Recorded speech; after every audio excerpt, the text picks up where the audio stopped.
한 공간에 둘을 계속 놔둔다는 게 치료라고 지금 얘기한 건데 강제로라도 물리적으로 한 공간 안에 두 사람이 같이 있게끔 뭐 다투든 해소를 하든 뭐 말싸움을 하든 어떻게든 결판을 낼 수 있게끔 하는 게 아닌가. 비행기를 타는 사람이나 배를 타는 사람이 직업인 사람들은 이게 텀이 되게 길잖아요. 만나는 시간이. 네네네. 그런 사람들은 섹스리스인가요, 그러면? 그거는 이제 자의가 아니라 어떤 외부적 요인 때문에 하는 거니까.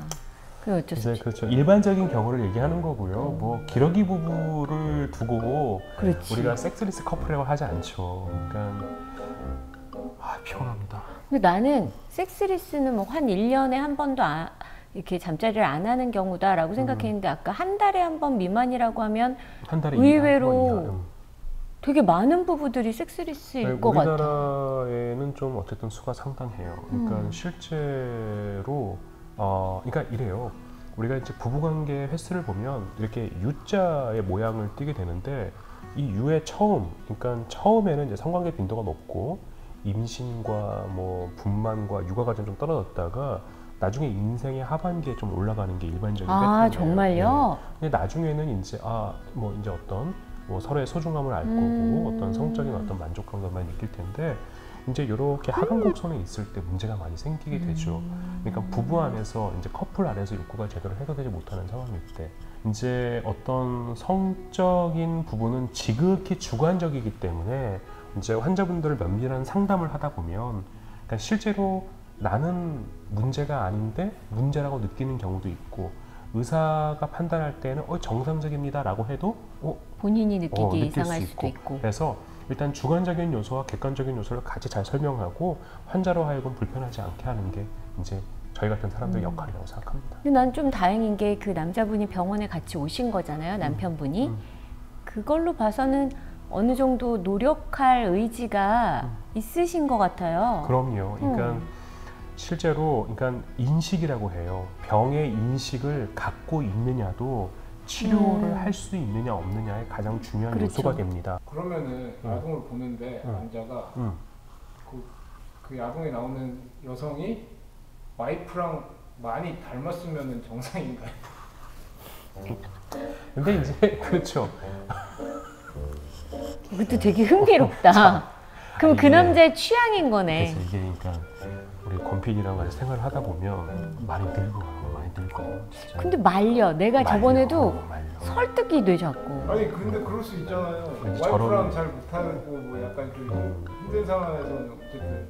근데 이제 그렇죠. 이제 그 내가 어떤 영상을 봤는데 그 영상 속의 주인공이 내 사랑하는 사람과 동일할 비슷할 확률은 상당히 떨어지겠죠.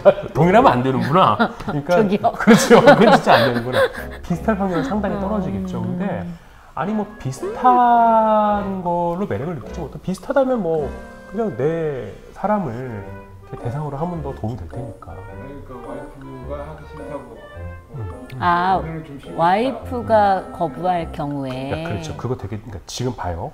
그러니까 지금 권 PD 얘기는 이거잖아요. 어쨌든 내 욕구를 내 배우자한테 표현을 하고 배우자의 어떤 동의나 허락이 있다는 건 상당히 중요한 거예요. 그리고 실제로 아까 많은 분들이요 삽입만을 성관계, 섹스라고 오해하는 경우가 있어요.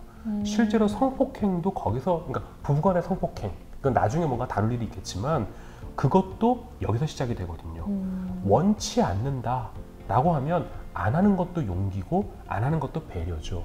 그런데 그럴 때에 내가 오늘 몸이 너무 피곤하고 힘들어서 나는 오늘 좀 어려울 것 같아 라고 하면 이 욕구가 있는 배우자분의 어떤 성적인 욕구를 해소할 수 있는 걸 도와주는 거 그냥 배우자분의 자위를 눈으로 봐줘도 괜찮은 거고 그리고 손이라든지 어느 다른 방법을 통해서 해서도 괜찮은 거고 아니면 오늘은 내가 좀 피곤하고 힘드니 이렇게 적절하게 좀 해소를 하고 와 라고 표현해도 나쁘진 않다는 거죠. 근데 지금 이 커플의 경우는 그런 교감 자체가 없었던 거예요. 그러니까 배우자는 몰랐어요. 이게 중요한 거예요. 내 남자가 무슨 문제가 있나? 혹시 어디가 아픈 건 아닐까? 라고 염려하던 차에 나랑은 관계가 없는데 실제로 욕구를 해소하고 있었어?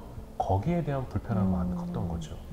근데 이제 이 남성분과 면담을 하는 과정에서 좀 알게 된 내용들이 있어요. 그러니까 이 남성은 그래도 비교적 좀 가부장적이고 그리고 약간 좀 자기는 남자답다라고 생각하는 그런 사람이었어요. 그런데 아내는 그러니까 외모는 약간 청순하고 이제 이런 느낌의 여성분인데 본인의 욕구를 좀 표현하는 그런 여성분이었어요. 그러니까 관계 도중에 나는 이렇게 해주면 좋겠어, 나는 이렇게 하면 더 행복해 라는 표현에 대한 거부감을 이 남편분은 갖기 시작했어요. 청순한 것만 같았던 내 아내가 뭔가를 요구를 하네? 당황하기 시작한 거예요.